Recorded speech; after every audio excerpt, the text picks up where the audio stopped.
ಆತ್ಮೀಯ H16 news ವೀಕ್ಷಕರೇ, ನಾನು ನಿಮ್ಮವ MI ಅಥವಾ ಮಲ್ಲಪ್ಪ ಜೋತವರು. ಇವತ್ತು ವಿಶೇಷ ಕಾರ್ಯಕ್ರಮ ಅಂದರೆ ಉತ್ತರ ಕರ್ನಾಟಕದ ಜನಪದ ಸಾಹಿತ್ಯದ ಕುರಿತಾಗಿ. ನಿಜವಾಗಿಯೂ ಈ ಸಾಹಿತ್ಯ ಉಳ್ಕೊಂಡು ಹೋಗ್ತದೆ, ಅದರ ಪ್ರಶ್ನೆ ಇಲ್ಲ. ಆದರೆ ಇವತ್ತಿನ ಬದಲಾವಣೆಯ ಡಿಜಿಟಲ್ ಮೀಡಿಯಾದಲ್ಲಿ ಎಷ್ಟರ ಮಟ್ಟಿಗೆ ಇದು ಉಳಿದು ಬೆಳೆದು ಜನರ ಮುಡುತ್ತದೆ ಅನ್ನೋದು ಒಂದು ದೊಡ್ಡ ಸಮಸ್ಯೆ ಆಗಿದೆ. ಇವತ್ತು ಅನೇಕ ಕಲೆಗಳು, ಅನೇಕ ಕಲಾಕಾರರು, ಅನೇಕ ವಿಷಯಗಳು ನಿಧಾನಕ್ಕೆ ಕೆಲವೊಂದಿಷ್ಟು ನಶಿಸಿ ಹೋಗ್ತಾ ಇದ್ದಾವೆ, ಇನ್ನು ಕೆಲವೊಂದಿಷ್ಟು ಹೊಸದಾಗಿ ಹುಡ್ತಾ ಇದ್ದಾವೆ. ಇದು ಸಂಕ್ರಮಣ ಕಾಲ ಅದರಿಂದ. ಆ ದಿಶೆಯಲ್ಲೇ ಒಂದು ಉತ್ತರ ಕರ್ನಾಟಕದಲ್ಲಿ ಅನೇಕ ದಿಗ್ಗಜ ಜನಪದ ಅಭ್ಯಾಸ ಮಾಡಿದಂಥ ಜನ ಬಂದು ಇದ್ದಾರೆ. ಅವರೆಲ್ಲರ ನೆಲೆಗಟ್ಟಿನಲ್ಲೇ ಇವತ್ತು ನಾವು ನಮ್ಮ ಈ ಜನಪದ ರಂಗಭೂಮಿ ಏನ್ರಿ ಅಥವಾ ಜನಪದ ಕಾವ್ಯ ಏನ್ರಿ, ಜನಪದ ಕಲೆ ಏನ್ರಿ, ಜನಪದ ಸಾಹಿತ್ಯ ಉಳಿಸ್ಕೋಬೇಕಾಗ್ಯದ. ಆ ದಿಶೆಯಲ್ಲಿ ಜನಪದ ಯೂನಿವರ್ಸಿಟಿ ಪ್ರಯತ್ನ ಮಾಡ್ತಾ ಇದ್ದೇವೆ. ಆದರೂ ಈಗ ನಮಗೆ ಬೇಕಾಗಿದ್ದೇನಪ್ಪ ಅಂದರೆ ಕೇವಲ ಎಲ್ಲನೂ ಸರ್ಕಾರ ಮಾಡಲಿ ಅಥವಾ ಇನ್ನೊಂದು ಇನ್ನೊಬ್ಬರು ಮಾಡಲಿ ಅನ್ನೋಕ್ಕಿಂತಲೂ ಈ ಎಲ್ಲ ದಿಗ್ಗಜರು, ಅದರಲ್ಲೂ ಮುಖ್ಯವಾಗಿ ಅಳಿಸಿ ಹೋಗ್ತಿರುವಂಥವ್ರು, ಅವು ಮಹಾನ್ ದಿಗ್ಗಜರಿದ್ದಾರೆ. ಅವರು ಅಂಥವರ ಉಳಿವಾಗಿ ಒಂದಿಷ್ಟು ಪ್ರಯತ್ನ ನಡೀತಾ ಇದ್ದಾವೆ. ಅವು ಎಷ್ಟು ಮಟ್ಟಿಗೆ ಯಶಸ್ವಿ ಆಗ್ತಾವ, ಏನು ಕಾಲ ನಿರ್ಧರಿಸಬೇಕು. ಆ ದಿಶೆಯಲ್ಲಿ ಒಂದಿಷ್ಟು ನಮ್ಮ ಮಿತ್ರರಾದಂಥ ಜನಪದೀಯ ವಿಷಯದ ಮೇಲೆ ತಿಳುವಳಿಕೆ ಉಳ್ಳಂಥ ನಮ್ಮ ಜಯಾನಂದ ಮಾದರ್ ಅವರು ತಮ್ಮ ಮುಂದಿಗೆ ಒಂದಿಷ್ಟು ಕೆಲವು ವಿಷಯಗಳನ್ನ ಇಡಬೇಕು ಅಂತ ಬಯಸ್ತಾ ಇದ್ದಾರೆ. ಆ ದಿಶೆಯಲ್ಲಿ ಒಂದಿಷ್ಟು ಪ್ರಶ್ನಾವಳಿಗಳು, ಅದ್ರ ಜೊತೆಗೆ ಪ್ರಯತ್ನ ಮಾಡ್ತಿರೋರು ಯಾರು ಅನ್ನುವಂಥ ಒಂದು ಏನಪ್ಪ ಅಂದರೆ ಪರಿಚಯಾತ್ಮಕ ಒಂದು ಡಿಸ್ಕಷನ್ ಅದ. ಸರ್ ನಮಸ್ಕಾರ, ಸ್ವಾಗತ. ಸರ್ ನಮಸ್ಕಾರ. ಈಗ ನೀವು ಈ ಜನಪದ ರಂಗಭೂಮಿ ಬಗ್ಗೆ ಅಥವಾ ಕಾವ್ಯದ ಬಗ್ಗೆ, ಸಾಹಿತ್ಯದ ಬಗ್ಗೆ ಏನು ಹೇಳಬೇಕಂತ ಬಯಸ್ತಾ ಇದ್ದೀರಿ? ನಮ್ಮ ಕರ್ನಾಟಕ ಅಂದ ತಕ್ಷಣವೇ ನಮಗೆ ಜನಪದ ನೆನಪಾಗುತ್ತೆ ಸರ್. ಅದರಲ್ಲಿ ಉತ್ತರ ಕರ್ನಾಟಕದಲ್ಲಿ ಬಹಳಷ್ಟು ಹೇರಳವಾಗಿ ಜನಪದದ ಕಲೆಗಳಾಗಲಿ, ಬಯಲಾಟಗಳಾಗಲಿ, ಹಾಡುಗಳಾಗಲಿ, ಕುಣಿತಗಳಾಗಲಿ, ಆಟಗಳಾಗಲಿ, ಬೇರೆ ಬೇರೆ ಮಗ್ಗುಲುಗಳಲ್ಲಿ ಜಾನಪದವನ್ನು ಪ್ರತಿನಿಧಿಸುವಂಥ ಪ್ರತಿಭಾವಂತರು ನಮ್ಮ ನಾಡಿನಲ್ಲಿ ಇದ್ದಾರೆ ಸರ್. ಅದರಲ್ಲಿ ಉತ್ತರ ಕರ್ನಾಟಕದ ಬೆಳಗಾವಿ ಜಿಲ್ಲೆ ಅಂತಂದರೆ ಇದು ಜಾನಪದದ ತವರು ಭೂಮಿ ಅಂತಲೇ ಹೆಸರು ಪಡೆದಂಥದ್ದು. ಹೀಗಾಗಿ ಈ ಜನಪದದ ಏನು ಕಲೆಗಳು, ಬಯಲಾಟಗಳು, ಸಾಹಿತ್ಯ ಆಗಲಿ ಅಥವಾ ಕುಣಿತಗಳಾಗಲಿ, ನಾಟಕಗಳಾಗಲಿ, ಇವುಗಳನ್ನೆಲ್ಲ ಸಂರಕ್ಷಣೆ ಮಾಡಬೇಕಾದಂಥ ಅಗತ್ಯತೆ ಇವತ್ತಿನ ದಿನಮಾನದೊಳಗೆ ಬಹಳಷ್ಟಿದೆ ಸರ್. ಯಾಕಂತ ಕೇಳಿದ್ರೆ ನಮ್ಮ ಜನಪದರ ಬದುಕು ಮುಂದಿನ ಜನಾಂಗಕ್ಕೆ ಪ್ರೇರಣೆ ಮತ್ತು ಪುಷ್ಟಿಯನ್ನು ಕೊಡುವಂಥ ಸಾಮರ್ಥ್ಯವನ್ನು ಹೊಂದಿತ್ತು.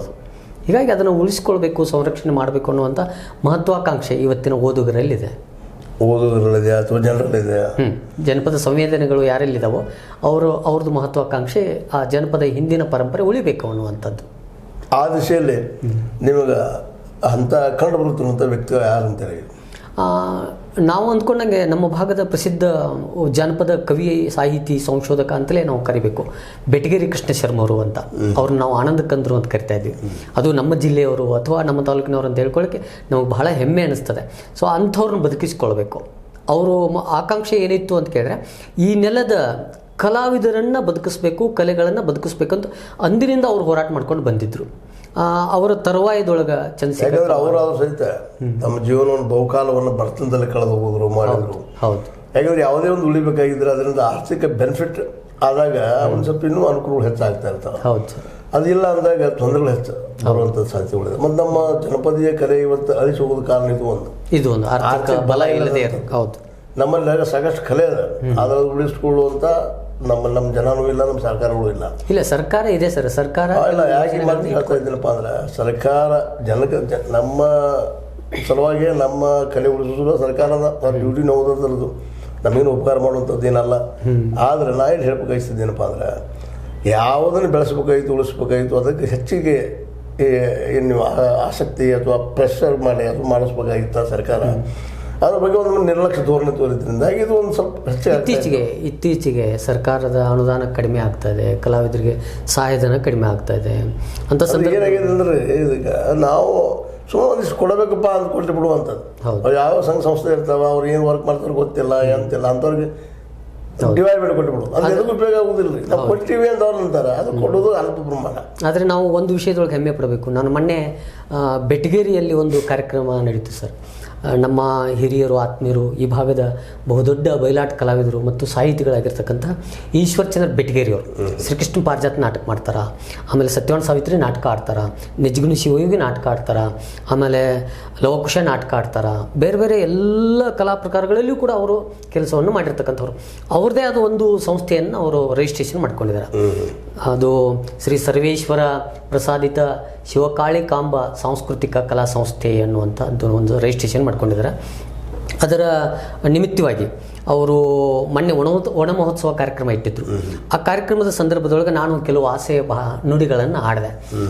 ನಮ್ಮ ಬೆಟಗೇರಿ ಕೃಷ್ಣ ಶರ್ಮಾ ಅವ್ರನ್ನ ನಾವು ಹೇಗೆ ಉಳಿಸ್ಕೊಳ್ಬೇಕು, ನಮ್ಮ ಈಶ್ವರಚಂದ್ರ ಬೆಟಗೇರಿ ಅವ್ರನ್ನ ನಾವು ಹೇಗೆ ಉಳಿಸ್ಕೊಳ್ಬೇಕು, ಇವತ್ತಿನ ವಿದ್ವಾಂಸರಾಗಿರ್ತಕ್ಕಂಥ ಶ್ರೀರಾಮ್ ಇಟ್ಟಣ್ಣವ್ರು ಅವ್ರನ್ನ ಹೇಗೆ ಉಳಿಸ್ಕೊಳ್ಬೇಕು, ಡಾಕ್ಟರ್ ಸಿ ಕೆ ನವಲ್ಗಿ ಅವ್ರನ್ನ ಹೇಗೆ ಉಳಿಸ್ಕೊಳ್ಬೇಕು, ಮತ್ತು ಈ ಭಾಗದ ಕಲಾವಿದರ ಬದುಕು ಏನಿತ್ತು ಮತ್ತು ಅವರ ಕಲೆಗಳನ್ನು ಹೇಗೆ ಮುಂದಿನ ಜನಾಂಗಕ್ಕೆ ತಗೊಂಡು ಬಂದರು, ಅದನ್ನೆಲ್ಲ ನಾವು ಉಳಿಸ್ಕೊಳ್ಬೇಕಾದ್ರೆ ನಮ್ಮ ಜವಾಬ್ದಾರಿಗಳು ಏನು ಅನ್ನುವಂಥದ್ದನ್ನು ನಾನು ಅಲ್ಲಿ ಪ್ರಾಸ್ತಾವಿಕವಾಗಿ ಮಾತಾಡಿದ್ದೆ. ಹಾಗಾಗಿ ಅವರು ಬೆಟಗೇರಿ ಸರೇ ಉತ್ತರ ಕೊಟ್ಟಿರೋದಕ್ಕೆ, ಸರ್ ನಾನು ನನ್ನ ತಂದೆ ತಾಯಿಗಳ ಹೆಸರ ಮೇಲೆ ಇಲ್ಲೊಂದು ಶ್ರೀಕೃಷ್ಣ ಜಾನಪದ ಕಲಾ ಕೇಂದ್ರ ಅನ್ನುವಂಥದ್ದನ್ನು ಸಂಸ್ಥೆ ಹುಟ್ಟು ಹಾಕಬೇಕು ಅಂತ ನನ್ನ ಉದ್ದೇಶ ಇದೆ. ಮತ್ತು ಜನಪದ ಕಲೆಗಳಿಗೆ ಸಂಬಂಧಪಟ್ಟಂಥ ತರಬೇತಿಗಳನ್ನು ಕೊಡಬೇಕು, ಕಾರ್ಯಾಗಾರಗಳನ್ನು ಕೊಡಬೇಕು. ಒಟ್ಟಾರೆ ಜನಪದ ಕಲೆಗಳ ತರಬೇತಿ ಕೇಂದ್ರ ಇದು ಆಗಬೇಕು. ನಾನು ಒಂದಿಷ್ಟು ಭೂಮಿಯನ್ನು ಅದಕ್ಕೆ ಬೇಕಾದ್ರೆ ನಾನು ಸಮಾಜಕ್ಕೆ ಬಿಟ್ಟು ಕೊಡ್ತೀನಿ ಅನ್ನುವಂಥ ಮಾತನ್ನು ಅವರು ಹೇಳಿದರು. ಆ ಸಂದರ್ಭದೊಳಗೆ ಅವರು ಆಕಾಂಕ್ಷೆ ಬಹುಬೇಗ ಈಡೇರಲಿ. ಅಲ್ಲಿ ರಾಜಕೀಯ ಮುಖಂಡರಿದ್ದರು, ಆಮೇಲೆ ಬೆಟಗೇರಿ ಗ್ರಾಮದ ಅನೇಕ ಜನ ಹಿರಿಯರಿದ್ದರು. ಅವರಿಗೆಲ್ಲ ನಾನು ಈ ಪ್ರಶ್ನೆ ಹಾಕಿದರೆ ಅವರು ಬಹಳಷ್ಟು ಸರ್ವಾನುಮತದಿಂದ ಸರ್ಕಾರ ಏನು ಅನುದಾನ ಕೊಡೋದಿದ್ರೆ ಕೊಡಲಿ, ಬಿಡೋದಿದ್ರೆ ಬಿರಲಿ, ಆದರೆ ನಾವು ವೈಯಕ್ತಿಕವಾಗಿ ಆದರೂ ಕೂಡ ಒಂದಿಷ್ಟು ಸಾರ್ವತ್ರಿಕ ವಂತಿಗೆಯನ್ನು ಸೇರಿಸಿ ಆದರೂ ಕೂಡ ಈ ಕೆಲಸ ಮಾಡೋಣ ಅಂತ ಹೇಳಿದ್ರು. ಅಲ್ಲಿ ಒಂದು ಪ್ರಶ್ನೆ ಬಂತು, ಸರ್ ನಾವೀಗ ಒಂದು ವಸ್ತು ಸಂಗ್ರಹಾಲಯ ಮಾಡ್ಬೋದು, ಒಂದು ತರಬೇತಿ ಕೇಂದ್ರ ಮಾಡ್ಬೋದು, ನಾವು ಆರಂಭ ಮಾಡ್ಬೋದು, ಆದರೆ ಅದನ್ನು ಮುಂದೆ ನಡೆಸ್ಕೊಂಡು ಹೋಗೋರು ಯಾರು ಅನ್ನುವಂಥ ಒಂದು ಪ್ರಶ್ನೆ ಬಂತು. ಉಳಿಬೇಕಲ್ಲ ಸರ್, ಇದು ಅನೇಕ ಜನ ವಿದ್ವಾಂಸರ ಪ್ರಶ್ನೆಯೂ ಕೂಡ. ಅದಕ್ಕೆ ನಾನು ಹೇಳಿದೆ, ನಾವು ಇವತ್ತು ಜೀವಂತ ಇದ್ದೀವಿ, ನಾವು ಇರೋ ತನಕ ಇದನ್ನು ಉಳಿಸೋಣ, ನಮ್ಮ ಮುಂದಿನ ವಾರಸುದಾರನೂ ಕೂಡ ನಾವು ಹುಟ್ಟು ಹಾಕೋಣ. ನಾವು ಏನು ಮಾಡ್ತೀವಿ, ನಾವಷ್ಟೇ ಬರಿತೀವಿ, ನಾವಷ್ಟೇ ಭಾಷಣ ಮಾಡ್ತೀವಿ, ನಾವಷ್ಟೇ ಅದನ್ನು ಬಿಟ್ಕೊಟ್ಟು ಹೋಗ್ಬಿಡ್ತೀವಿ. ನಾವು ಆಗಬಾರ್ದು. ಅದರ ಒಂದು ಆಸೆ ಆಕಾಂಕ್ಷೆಗಳನ್ನ ಮುಂದಿನ ಜನ್ರೇಷನ್ನಲ್ಲಿ ಮೂಡಿಸ್ಬೇಕು. ಅವ್ರ ಮನಸ್ಸಿನೊಳಗೆ ಬುದ್ಧಿಯೊಳಗೆ ನಾವು ಅದನ್ನು ಮೂಡಿಸ್ಬೇಕು. ಬೇರೆ ಬೇರೆ ಶಾಲೆಗಳಿಗೆ ಹೋಗಿ ಅಂಥ ಆಕಾಂಕ್ಷೆ ಇರುವಂಥ ಮಕ್ಕಳನ್ನು ವಾರಕ್ಕೊಂದು ಸಾರಿ ರಜೆ ದಿನದೊಳಗೆ ಅಂತಲ್ಲಿ ಕರೆಸ್ಬೇಕು. ಕರೆಸಿ ಅವ್ರಿಗೊಂದು ಸಣ್ಣ ಬಯಲಾಟದ ಹಾಡುಗಳನ್ನು ಕಲಿಸೋದಾಗಲಿ, ಕುಣಿತಗಳನ್ನು ಕಲಿಸೋದಾಗಲಿ, ತಾಳವಾದ್ಯಗಳನ್ನು ಕಲಿಸೋದಾಗಲಿ, ತಬಲಾ ನುಡಿಸೋದಾಗಲಿ, ಹಲಿಗೆ ಬಾರಿಸೋದಾಗಲಿ, ಪೇಟಿ ನುಡಿಸೋದಾಗಲಿ, ಅಥವಾ ನಾಟಕದ ಒಂದು ಡೈಲಾಗ್ ಹೇಳ್ಕೊಡೋದಾಗಲಿ, ಇಂಥವನ್ನು ಮಾಡಿದ್ವಿ ಅಂತಂದರೆ ಆ ಮುಂದಿನ ಜನಾಂಗಕ್ಕೆ ನಾವು ಅದನ್ನು ಬಿಟ್ಟು ಕೊಟ್ಟಂಥ ಅಥವಾ ಕಲಿಸ್ಕೊಟ್ಟಂಥ ಕೀರ್ತಿ ನಮಗೆ ಬರ್ತದೆ. ಆ ಜವಾಬ್ದಾರಿಯನ್ನು ನಾವು ತೊಗೊಳ್ತೀವಿ ಅಂತ ನಾನು ಹೇಳಿದೆ. ನಮ್ಮದೊಂದು ಗೋಕಾವಿ ಗೆಳೆಯರ ಬಳಗ ಅಂತಿದೆ, ನಮ್ಮಲ್ಲಿ ಅನೇಕ ಜನ ಕ್ರಿಯಾಶೀಲರು ಶಿಕ್ಷಕರಿದ್ದಾರೆ. ಅವರೆಲ್ಲ ಸೇರಿಸ್ಕೊಂಡು ಇಂಥ ಒಂದು ಕಾರ್ಯಕ್ರಮ ಮಾಡಿದರೆ ಬೆಟಗೇರಿ ಸರ್ ಅವರ ಆಕಾಂಕ್ಷೆಯೂ ಕೂಡ ಈಡೇರಿಸ್ತದೆ. ಮತ್ತು ಅವರು ಬೆಟಗೇರಿ ಸರ್ ಅವರ ತಂದೆಯೂ ಕೂಡ ಒಬ್ಬ ಒಳ್ಳೆ ಬಯಲಾಟ ಕಲಾವಿದರಾಗಿದ್ದರು. ಮತ್ತು ಈಶ್ವರಚಂದ್ರ ಬೆಟಗೇರಿ ಸರ್ ಅವರು, ನಿಮ್ಗೆ ಆಶ್ಚರ್ಯ ಆಗ್ಬೋದು ಸರ್, ಈ ಭಾಗದಲ್ಲಿ ಒಬ್ಬ ಸ್ವತಃ ನಟನಾಗಿ, ಒಬ್ಬ ಸ್ವತಃ ಬಯಲಾಟ ಜಾನಪದ ಕಲಾವಿದನಾಗಿ ಸುಮಾರು 12 ಬಯಲಾಟಗಳನ್ನು ಸಂಶೋಧನೆ ಮಾಡಿ ಅವುಗಳನ್ನು ಮರು ಪ್ರಕಟಣೆ ಮಾಡುವಂಥ ಕೆಲಸವನ್ನು ಅವರು ಮಾಡಿದ್ದಾರೆ. ಈ ಕೆಲಸವನ್ನು ಯಾವ ವಿದ್ವಾಂಸರು ಮಾಡಿಲ್ಲ. ಸಣ್ಣ ಕೆಲಸ ಅಲ್ಲ ಸರ್. ಒಂದು ಸಂಶೋಧನೆ ಮಾಡೋದು, ಅದನ್ನು ವಿಮರ್ಶೆ ಮಾಡಿ ಅದರ ಮುಂದಿನ ಜನಾಂಗಕ್ಕೆ ಒಂದು ಪುಸ್ತಕದ ರೀತಿಯೊಳಗೆ ಕಟ್ಟಿಕೊಡೋದು ಅಂತಂದ್ರೆ ಬಹಳ ದೊಡ್ಡ ಕೆಲಸ. ಅಂತ 12 ಕೃತಿಗಳನ್ನ, ನಾಟಕ ಕೃತಿಗಳನ್ನ ಅವ್ರು ಕೊಟ್ಟಿದ್ದಾರೆ. ಅದ್ರ ಜೊತೆಗೆ ಇನ್ನೂ 4-6 ನಾಟಕಗಳನ್ನ, ಬೇರೆ ಬೇರೆ ಸಾಮಾಜಿಕ ನಾಟಕಗಳನ್ನು ಕೂಡ ಬರೆದಿದ್ದಾರೆ. ಆದರೆ ನಾನು ಅವ್ರ ಮನೆಗೆ ಹೋದಾಗ ಈಗ ನಮ್ಮ ಹಿರಿಯರಾಗಿರ್ತಕ್ಕಂಥ ಈಶ್ವರಚಂದ್ರ ಬೆಟಗೇರಿ ಅವರೊಬ್ಬ ಬಯಲಾಟ ಕಲಾವಿದರು. ಅವ್ರು ಬಯಲಾಟ ಕಲಾವಿದರಾಗಿ ಇದ್ದುಕೊಂಡು ಅವ್ರು ಹಾಡ್ತಾರೆ, ಕುಣಿತಾರ, ನಟನೆ ಮಾಡ್ತಾರೆ, ಸಂಭಾಷಣೆ ಹೇಳ್ತಾರೆ, ವಾದ್ಯಗಳನ್ನು ನುಡಿಸ್ತಾರೆ. ಅಂತ ಪರಿಣಿತಿಯನ್ನು ಹೊಂದಿರತಕ್ಕಂಥ ಒಬ್ಬ ಕಲಾವಿದರು ಸಾಹಿತ್ಯ ಕ್ಷೇತ್ರದಲ್ಲಿಯೂ ಕೂಡ ಈ ಭಾಗದ ಹಿಂದಿನ ತಲೆಮಾರಿನ ಜಾನಪದ ಬಯಲಾಟ ನಾಟಕಗಳನ್ನು ಸಂಶೋಧನೆ ಮಾಡಿ ಅವುಗಳನ್ನು ಮರು ಪ್ರಕಟಣೆ ಮಾಡುವಂಥ ಕೆಲಸವನ್ನು ಮಾಡಿದ್ದಾರೆ ಸರ್ ಅವರು. ಯಾಕಂದ್ರೆ ಜನಪದರ ನಾರಿಗೆ ಮೇಲೆ ಇದ್ದಂಥದ್ದನ್ನ ಪುಸ್ತಕದ ರೂಪದೊಳಗೆ ತಂದಿಡುವಂಥದ್ದೇನು ಸಣ್ಣ ಸಾಹಸ ಅಲ್ಲ. ಹೌದು ಸರ್, ಮುಂದಿನ ಜನಾಂಗಕ್ಕೆ ಅದೊಂದು ಆಸ್ತಿ, ದೊಡ್ಡ ಆಸ್ತಿ. ಹೌದು ಸರ್, ಹೌದು. ಅಂಥ ಕೆಲಸವನ್ನು ಅವ್ರು ಮಾಡಿದ್ದಾರೆ. ಅದ್ರ ಜೊತೆಗೆ ಅನೇಕ ಬಯಲಾಟ ಕಲೆಗಳಿಗೆ ಸಂಬಂಧಪಟ್ಟಂಥ ಕೆಲವು ರೆಫರೆನ್ಸ್ ಪುಸ್ತಕಗಳನ್ನು ಕೂಡ ಅವರು ಸಂಗ್ರಹ ಮಾಡಿದ್ದಾರೆ. ಮತ್ತು ಅವರು ಸಾವಿರಾರು ನಾಟಕಗಳನ್ನು ಪ್ರದರ್ಶನ ನೀಡಿದ್ದಾರೆ. ಅಲ್ಲಿ ಅವರು ಸುಮಾರು 40-50 ವರ್ಷಗಳ ಪರ್ಯಂತರವಾಗಿ ಆ ಬಯಲಾಟ ಕ್ಷೇತ್ರದಲ್ಲಿ ಏನೆಲ್ಲವುಗಳನ್ನು ಸಂಗ್ರಹಣ ಮಾಡಿದಾರಲ್ಲ, ಅದು ರಾಶಿ ರಾಶಿಗಟ್ಟಲೆ ಅವ್ರ ಮನೆಯೊಳಗೆ ಬಿದ್ದೋಗಿದೆ ಸರ್. ಅದನ್ನು ಒಂದು ಕಡೆಗೆ ಪ್ರದರ್ಶನಕ್ಕೆ ಇಡಬೇಕು. ಆ ಕಲಾ ಕೇಂದ್ರದೊಳಗೆ ಅದು ಮುಂದಿನ ಜನಾಂಗಕ್ಕೆ ನೋಡುವಂಗೆ ಆಗಬೇಕು ಅಥವಾ ಅದರದ್ದು ಸಂರಕ್ಷಣೆ ಆಗಬೇಕು ಅಂತ ನನ್ನದೊಂದು ಆಕಾಂಕ್ಷೆ ಇತ್ತು. ಆ ನಿಟ್ಟಿನಲ್ಲಿ ಆ ಕೆಲಸ ಬಹುಬೇಗ ಆಗಲಿ ಅಂತ ನಾನು ಸಾರ್ವಜನಿಕರಲ್ಲಿ ವಿನಂತಿ ಮಾಡ್ಕೊಳ್ತೀನಿ. ಅದಕ್ಕೆ ಸರ್ಕಾರವೂ ಕೂಡ ನೆರವು ಕೊಡ್ತದೆ. ಕನ್ನಡ ಮತ್ತು ಸಂಸ್ಕೃತಿ ಇಲಾಖೆಯಲ್ಲಿ ಅದಕ್ಕೆ ಬೇಕಾದಂಥ ಯೋಜನೆಗಳು ಇದ್ದಾವೆ. ನಮ್ಮ ಜನಪ್ರತಿನಿಧಿಗಳು, ಅದು ಬೆಟಗೇರಿ ಸನ್ಮಾನ್ಯ ಬಾಲಚಂದ್ರ ಜಾರಕಿಹೊಳಿ ಅವರ ಒಂದು ಕ್ಷೇತ್ರಕ್ಕೆ ಬರುವಂಥ ಗ್ರಾಮ, ಜಾರಕಿಹೊಳಿ ಮನೆತಂದವರು ಇಂತಹ ಕಲೆ ಸಾಂಸ್ಕೃತಿಕತೆಗೆ ಪ್ರೋತ್ಸಾಹ ಕೊಡುವಂಥ ಮನೋಭಾವನೆ ಅವರಲ್ಲಿದೆ. ಅವರಿಗೆ ನಾವು ಈ ಮನವಿಯನ್ನು ಅರ್ಪಿಸಿದ್ದಾದರೆ ಈ ಕೆಲಸ ಈಡೇರ್ತದೆ ಅನ್ನುವಂಥ ಒಂದು ಭರವಸೆ ನನ್ನಲ್ಲಿದೆ ಸರ್. ಅಡ್ಡಿಲ್ಲ, ಒಳ್ಳೆ ಭರವಸೆ ಉಳ್ಳವರಿದ್ದಾರೆ. ಆದರೆ ಇಲ್ಲಿ ನಾನು ಇನ್ನೊಂದು ಪ್ರಶ್ನೆಯನ್ನು ಚಿಕ್ಕದಾಗಿ ಕೇಳುವಂಥದ್ದು ಏನಪ್ಪ ಅಂತಂದ್ರೆ, ಈ ಕಲೆ ಸ್ವಯಂ ಉಳಿದು ಹೋಗುವಂಥ ಮುಂದೆ ಬೆಳೆಯುವಂಥ ಏನಾದರೂ ಒಂದು ಅವಕಾಶಗಳಿದಾವ ಅಂತ ಅನ್ನಿಸ್ತದಲ್ಲ ನಿಮಗೆ? ಯಾಕಂದರೆ ಸ್ವಯಂ ಅಂದ್ರೆ ಇದ್ರ ಅರ್ಥೇನು, ಯಾವುದೇ ಇವತ್ತು ನೋಡ್ರಿ ನಾವು ಜಗದ ಇತಿಹಾಸ ನೋಡಿದಾಗ ಕೆಲವೊಂದಿಷ್ಟು ವೆಸ್ಟರ್ನೈಸ್ ಕಂಟ್ರಿಯವರು ತಮ್ಮ ಸಂಸ್ಕೃತಿ ಕಲೆಗಳಿಗೆ ತಮ್ಮ ಇದಕ್ಕೆ ತಮ್ಮದಾದ ಒಂದು ಇದನ್ನ ಇಟ್ಟಿರ್ತಾರೆ, ಏನು ಕ್ಯಾಪಿಟಲ್ ಇಟ್ಟಿರ್ತಾರೆ, ದುಡ್ಡನ್ನು ಇಟ್ಟಿರ್ತಾರೆ. ಹೌದು, ಫಂಡ್ ಇಟ್ಟಿರ್ತಾರೆ. ಅವ್ರು ಉಳಿಯುವ ಜೊತೆಗೆ ಬೆಳ್ಕೊಂಡು ಹೋಗೋದಕ್ಕೆ ಅವಕಾಶ ಕೊಡ್ತಿರ್ತಾರೆ.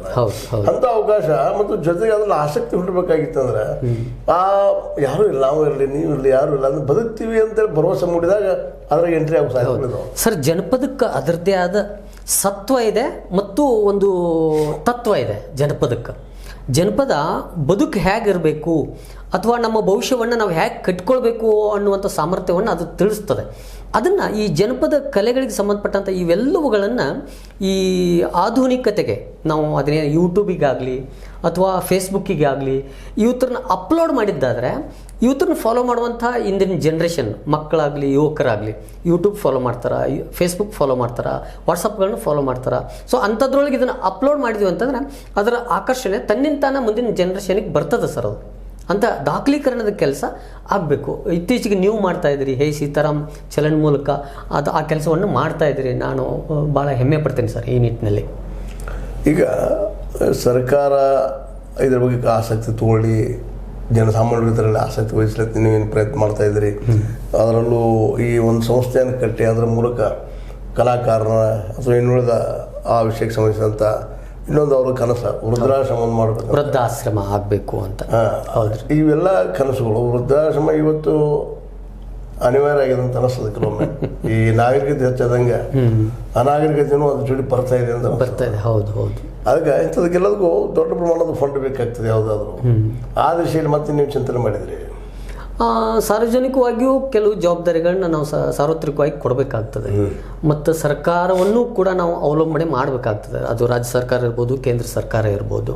ಸಾಧ್ಯಾನುಸಾರ ಅಲ್ಲಿಂದ ನೆರವು ತಗೊಂಡು ಈ ಕೆಲಸವನ್ನು ಕೈಗೆತ್ತಿಕೊಳ್ಬೇಕು ಅನ್ನುವಂಥ ಆಕಾಂಕ್ಷೆ ನಮ್ಮದಿದೆ ಸರ್. ಯಾಕಂದರೆ ರಿಮೋಟ್ ಏರಿಯಾದಲ್ಲಿ ನಿಮ್ಮ ಬೆಟಗೇರಿ ಇದೆ. ಹೌದು ಹೌದು. ಅಲ್ಲಿ ಹೋಗೋದಕ್ಕೂ ಹೈವೇ ಆಗಲಿ ಮತ್ತು ಇಂಟೀರಿಯರ್ ಏರಿಯಾ ಹೌದು. ಅದರಲ್ಲಿ ಇವೆಲ್ಲನೂ ಆಗ್ಲಿಕ್ಕೆ ಸಾಧ್ಯ ಅದು ಮನಸ್ಸದ ಬಟ್ ಪ್ರಯತ್ನ ಮಾಡ್ತಾ ಇದ್ದೀರಿ.